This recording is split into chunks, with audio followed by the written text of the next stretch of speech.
Homeopathy दुनिया के दोस्तों, मैं अपनी एक नई वीडियो के साथ आपके सामने हाजिर हूँ।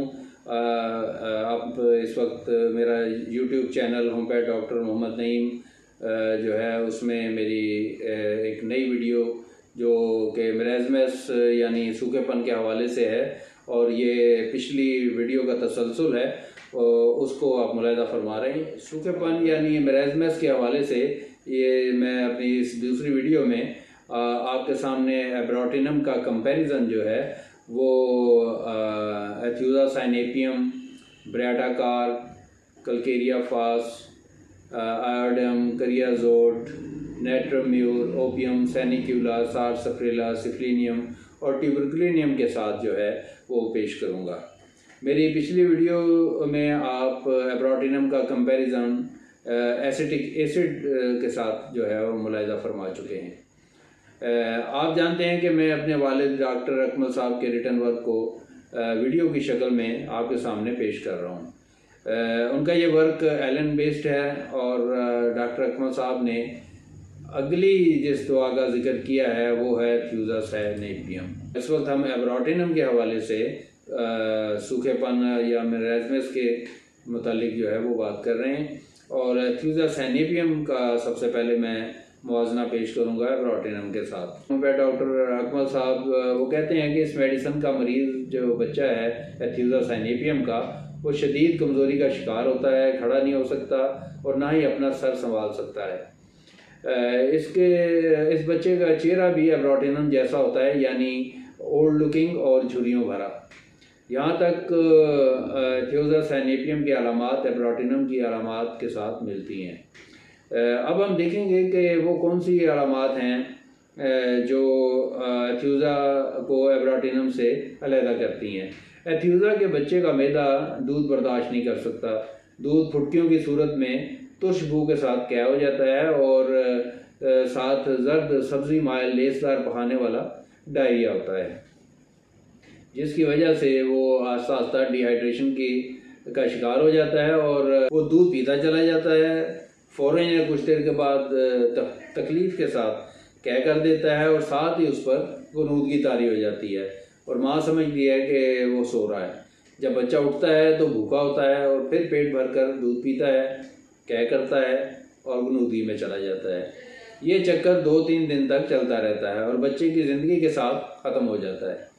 यानी एथ्यूजा के बच्चे का मैदा जो है वो दूध बर्दाश्त नहीं कर सकता। एब्रोटिनम का जो बच्चा है वो दूध हज़म कर सकता है, लेकिन एथ्यूजा का बच्चा जो है वो दूध हज़म नहीं कर सकता। अच्छा, एथ्यूजा और एब्रोटिनम दोनों के बच्चों में सोचने समझने की सलाहियतें जो हैं वो नहीं होती, लेकिन इन बच्चों की ज़हनी हालत में बहुत नुमायाँ फ़र्क है जिसके मुताले से हम किसी एक मेडिसिन का इंतखाब आसानी से कर सकते हैं। एथ्यूजा में बच्चे का बिहेवियर अहमकाना होता है, जबकि एब्रोटिनम का बच्चा चिड़चिड़ा, झगड़ालू, बदमिजाज और गैर इंसानी बल्कि बाज़ औक़ात तो ज़ालमाना होता है। दूसरे लफ्ज़ों में इंसानियत नाम की कोई शय उसमें नहीं होती। मेरा ख्याल है कि फ़िज़िकल सिम्टम्स की सिमिलैरिटी के बावजूद दोनों दुआओं में से किसी एक का इंतखाब आपके लिए मुश्किल नहीं रहेगा। अब डॉक्टर अकमल साहब ने जिस अगली मेडिसिन का जिक्र किया है वो है ब्राडाकार। इसमें भी सूखापन पाया जाता है, जिसके साथ गदूद और टॉन्सिल्स जो हैं वो भी बढ़े हुए होते हैं। पेट भी बढ़ा हुआ होता है, लेकिन टिश्यूज़ और लिम्स सूखते जाते हैं और साथ ज़हनी और जिस्मानी तौर पर बच्चा अपनी उम्र से खासा पीछे होता है। अब नेक्स्ट जो मेडिसिन है वो है कल्केरिया फास। इसमें एब्रोटिनम की तरह सूखेपन के साथ गर्दन कमज़ोर होती है, जिसकी वजह से बच्चा अपना जो है वो सर संभाल नहीं पाता। लेकिन इसके साथ साथ कल्केरिया फास के बच्चे का पूरा स्पाइन जो है वो पिछली रीढ़ की जो हड्डी है वो भी कमज़ोरी का शिकार होती है, जिसकी वजह से जो है कल्केरिया फास का बच्चा वो अपना जिस्म नहीं संभाल सकता। शदीद भूख और खाने पीने के बावजूद सूखापन एब्रोटिनम की तरह ही होता है। कल्केरिया फास का बच्चा ग़िज़ाई किल्लत का शिकार होता है। इसकी ख़ास अलामत में जो सिलेक्शन में मदद दे सकती है वो है सर पर पसीना आना, सर की हड्डियों का देर से जुड़ना और स्लो ग्रोथ। तो ये कलकेरिया फास्ट को जो है सिलेक्शन में हमें नुमाया किरदार अदा करती हैं ये सिम्टम्स जो हैं। आयोडम इसके बाद की मेरी नेक्स्ट मेडिसिन है और ये बच्चों के सूखेपन की बहुत बड़ी मेडिसिन है और ख़ास तौर पे अगर शदीद भूख भी साथ हो। मैं अपनी ज़ाती प्रैक्टिस में शदीद भूख के साथ जो सूखापन है उसमें इसके मैंने जो है बहुत अच्छे रिज़ल्ट लिए हैं और बहुत तेज़ी से बच्चा जो है वो अपने कवर करता है। और मेरे नज़दीक इसकी ये अलामत है ब्रॉटिनम के हमपल्ला है। आयोडीन का जो बच्चा है वो हर वक्त भूख से रोता रहता है, दूध पीता चला जाता है या अगर बड़ा हो तो खाना बहुत खाता है, लेकिन फिर भी रोज़ बरोज़ कमज़ोर होता चला जाता है और हत्ता कि हड्डियों का ढांचा बन जाता है। उसकी गर्दन की खाल लटकी होती है और उसका यूनिक सिम्टम ये है कि सूखेपन का शिकार ये बच्चा इंतहाई चिड़चिड़ा होता है और किसी को अपने नज़दीक नहीं आने देता और गर्मी बहुत महसूस करता है। अब डॉक्टर अकमल साहब ने एलन के हवाले से सूखेपन में क्रियाजोड का जिक्र किया है। ये मेडिसिन ऐसे बच्चों के सूखेपन में मुफीद होती है जो ओवर ग्रो कर गए हों और तेज़ी से यानी बढ़ गए हों और लेकिन दुबले पतले हों, ओल्ड लुकिंग हो और उन पर झुर्रियाँ नुमायाँ हों। अगर ये सो रहे हों तो उनको जगाना मुश्किल होता है, यानी बहुत गहरी नींद सोते हैं क्रियाजोड के बच्चे और ये भी ग़िज़ाई किल्लत का शिकार होते हैं। अब एक और मेडिसिन है नेट्रोम्यूर। आप जानते हैं होम्योपैथी में नेट्रोम्यूर का क्या मुकाम है और बच्चों के हवाले से ये बहुत अहम मेडिसिन है और लेकिन यहाँ पे हम जिक्र करेंगे नेट्रोम्यूर का एब्रोटिनम के साथ कंपैरिजन में। एब्रोटिनम की इसी अलामत के हम पल्ला रखा है डॉक्टर अकमल साहब ने नेट्रोम्यूर को कि एक अच्छा खाता पीता बच्चा सूखता चला जाता है और नेट्रोम्यूर के बच्चे की गर्दन और सामने हलक ये वाला हिस्सा जो है वो तेज़ी से सूखेपन का शिकार होता जाता है। इसके बटक्स भी सूख जाते हैं और जो केंट के मुताबिक जिस्म जो है वो ऊपर से नीचे की तरफ सूखता चला जाता है, जबकि एब्रोटिनम इसके उलट है, उसमें बच्चे का जिस्म नीचे से ऊपर की तरफ जो है वो सूखता चला जाता है। ऐसे बच्चों की तकालीफ जो नेट्रोम्यूर के हैं गर्म मौसम में उनकी तकालीफ गर्मियों में जो है बढ़ जाती हैं। नमक और नमकीन अशिया जो हैं वो शौक़ से खाते हैं। अब मैं अगली मेडिसिन का जिक्र करूँगा, वो है ओपीएम। ओपीएम का बच्चा भी सूखेपन का शिकार होता है और उसकी नुमायाँ जो सिम्टम है वो है गनूदगी। जैसा कि ओपीएम की ये खसूसियत है गनूदगी का होना। केंट ने इस बच्चे की तस्वीर कशी इस तरह की है कि उसे देखकर ऐसा लगता है कि कोई झुर्रियों से भरा सूखा बूढ़ा आदमी सामने बैठा है।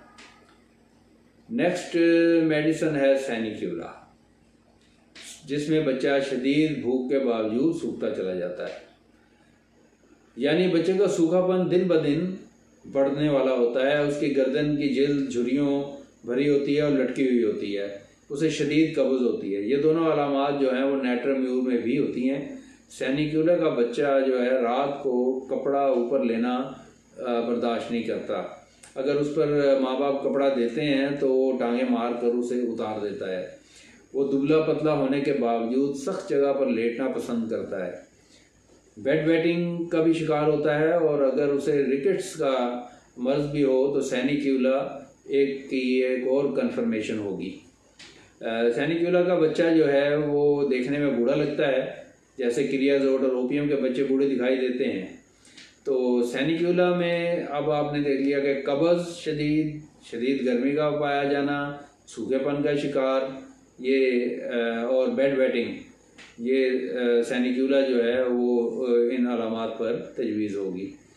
अच्छा, डॉक्टर अकमल साहब ने एक और दवा सार्सप्रेला का जिक्र किया है। इस मेडिसिन के बच्चे की जिल्द जो है वो झुर्रियों भरी होती है, लटकी होती है, खुसूसन गर्दन की जिल्द जो है वो ज़्यादा इस सूखेपन का शिकार होती है। गर्दन की ये अलामत जिसमें वो झुर्रियाँ आपको गर्दन पे नज़र आती हैं, ये सैनिक्यूला, नेट्रोम्यूर, आयोडम और कलकेरिया फास्ट में हम अभी थोड़ी देर पहले डिस्कस कर रहे हैं। सार्सपिरेला में सूखेपन के साथ पेट बड़ा होता है और ये ब्रैडाकार की भी अलामत है। कैंट के मुताबिक सार्सपिरेला के सूखेपन की वजह मौरूसी सिफिलिस होता है, जिसकी तस्दीक कोई भी होम्योपैथ डॉक्टर अपने पेशेंट की केस टेकिंग में कर सकता है। सिफिलिस की बात हुई है तो सिफिलिनियम का जिक्र हो जाए। उसमें सूखापन जो है वो तमाम जिस्म में होता है। बच्चा ज़िद्दी होता है और चीखता चिल्लाता रहता है, उसका कद भी नहीं बढ़ता। इसके बाद जो मेरी आखिरी मेडिसिन है ब्राटिनम के साथ सूखेपन में, जिसका मुआवजा मैं आपको पेश करूँगा, वो है ट्यूबरकुलिनियम। इसका बच्चा भी जो है अच्छा खाता है लेकिन सूखता चला जाता है। जैसे आयोडम, नेट्रम, यूरिकल फास जो है वो उसके बच्चे की ये अलामत पाई जाती हैं। और ट्यूबरकुलिनियम के बच्चे का भी कद नहीं बढ़ रहा होता और होंठ इसके सुर्ख होते हैं सल्फर की तरह। इसको आप एज इंटरकरंट रेमेडी भी जो है यूज़ कर सकते हैं। तो नाजरीन, किसी एक मेडिसिन की एक अलामत के बेस पर दूसरी मेडिसिन से मुआवजे की ये वीडियो का सिलसिला जारी रहेगा। नाजरीन, मेरी ये वीडियो होम्योपैथ को अपडेट करने के लिए हैं। इसकी तैयारी में ज़ाहिर है कुछ ना कुछ मेहनत दरकार होती है।